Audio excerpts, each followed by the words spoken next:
Evelyn Carter had always been known for her chilling horror novels. She had a knack for crafting monsters that clawed at the reader's psyche long after the last page. But her latest book, one she hadn't even finished yet, was different. It was about a woman, much like herself, who began seeing the creatures from her own mind manifest in the real world. And as Evelyn sat at her desk late one night, she had no idea that her fiction was about to become her reality. The first time she noticed something strange was at the grocery store. As she scanned the shelves for coffee, her eyes landed on a man standing at the end of the aisle. He was wearing a heavy, tattered coat despite the summer heat, his face obscured by a deep hood, her stomach twisted. The description was identical, down to the smallest detail, to the antagonist in her unfinished book. A character she had named The Watcher. Evelyn told herself it was a coincidence. Maybe she had seen someone like him before, subconsciously based her character on a real person. That had to be it. But things got worse. A week later, she was on the subway, heading home from a book signing. The train car was nearly empty, but a woman sat across from her, head tilted down, long tangled black hair draping over her face. Evelyn tried to ignore her, but as the train jostled forward, the woman snapped her head up abruptly.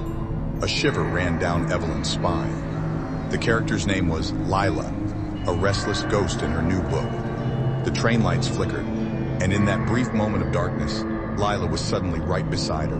Her heart pounded. This wasn't just coincidence anymore. Evelyn's breath hitched. She squeezed her eyes shut. The lights flickered again, and when they came back, the seat beside her was empty. That night, she made a decision. She stopped writing. Evelyn stopped writing. She shut her laptop, buried her manuscript deep in a drawer. Maybe if she stopped, the visions would stop, but they didn't. She saw them everywhere now.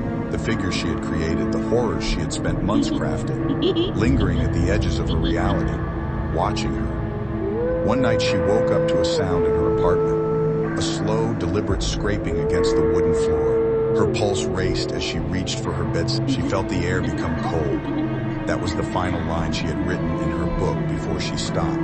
With trembling hands, she turned on the light. The room was empty, but the drawer where she had hidden her manuscript was slightly open. A single page was missing. Evelyn fled.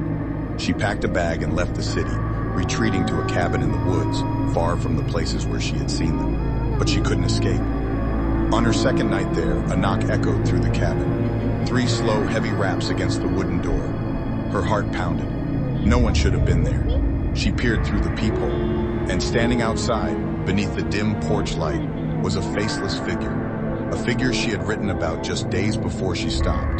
The one she had called the End. Her breath caught in her throat. Then, before she could scream, the door creaked open. Stories are meant to stay on the page, but some refuse to be confined. Evelyn Carter was never seen again. No signs of a struggle, no farewell note, just an abandoned cabin and an open manuscript on her desk. Only one thing was different. The last page had changed. The ink was fresh, the words chillingly familiar. The writer must become the written. No one knows what happened to Evelyn that night. Some believe she lost herself in her own creation, trapped in the world she imagined. Others think something or someone crossed over to claim her. But her books remain, and if you read them late at night, in the silence between heartbeats, you might feel it too. A presence watching, waiting, because some stories never end.